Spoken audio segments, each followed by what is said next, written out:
Hello, welcome to my photo studio and to ProPhotoLife.com.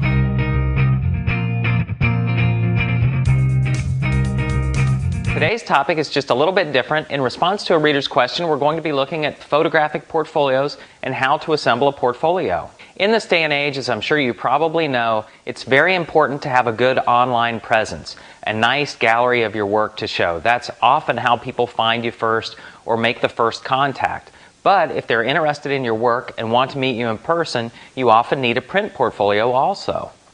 So why would you even need a print portfolio? Well, one thing, it allows you to actually meet the client face to face. That's always a benefit. Two, it allows your work to be seen enlarged and sharpened, so it's not just a tiny little photograph on a screen.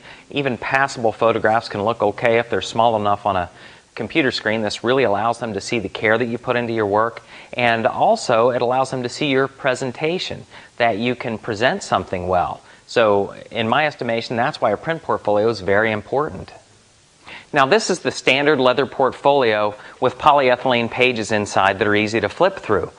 This is what a lot of photographers use, a lot of photo assistants use, and I think this is a great place to start. This one, we really searched for this because it has a nice cut to it. And one thing I really like about it is it lays flat. If you get an inexpensive, plasticky kind of portfolio, it wants to not stay open for you. So I love this. We have the polyethylene pages that can easily be flipped through for a small portfolio showing. If you're a photo assistant, you're showing to a photographer, this is great. Showing it to an art director or potential client, it's just great. I hand them the portfolio, I let them flip through it, I let them ask me questions. A lot of photographers get nervous, they want to talk about their work, and they spend the whole time talking. Really what you should be doing is responding to the client, listening to what they have to say and what they're looking for. Once we get to the end of the presentation, I'll hand them from the back of the portfolio one of our company brochures, leave that with them. I'll also hand them a postcard, something to hang up so that they have our contact information handy. Then I'll follow up later with postcards or some other kind of mailing or an email postcard. It's very important to continue to follow up after you've met someone. They've taken time to meet you.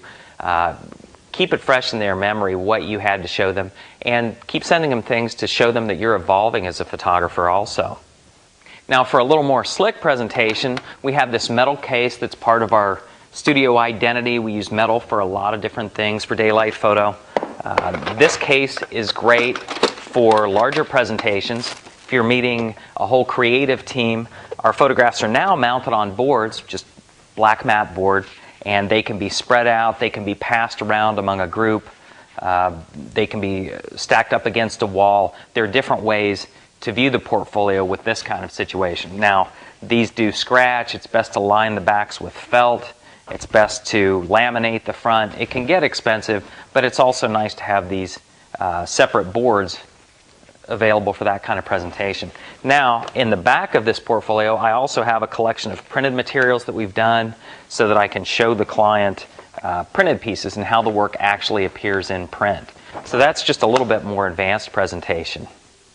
Now the third type of presentation we have is also a metal box. It's a very simple metal box, and this is more if we get a client request for a certain thing. If they say, Jim, send us some food photography, we'd love to review it. I can take those individual boards that I showed you in our general portfolio and assemble a very specific food photography portfolio to send to the client. Though this is very nice, it's relatively inexpensive. It's the kind of thing that we can ship by courier or UPS or whatever to get to them. So that's the purpose that this smaller box serves. It's something we probably send out. It's not when we're going to be presenting the work ourselves. So that's it for Portfolio Basics. I hope this has been a help. Important things to keep in mind are that you can use any of these methods interchangeably, combine them, do what works best for you. Also, tailor your work to the person you're showing it to. Don't show just portrait photography to someone that needs product photography done.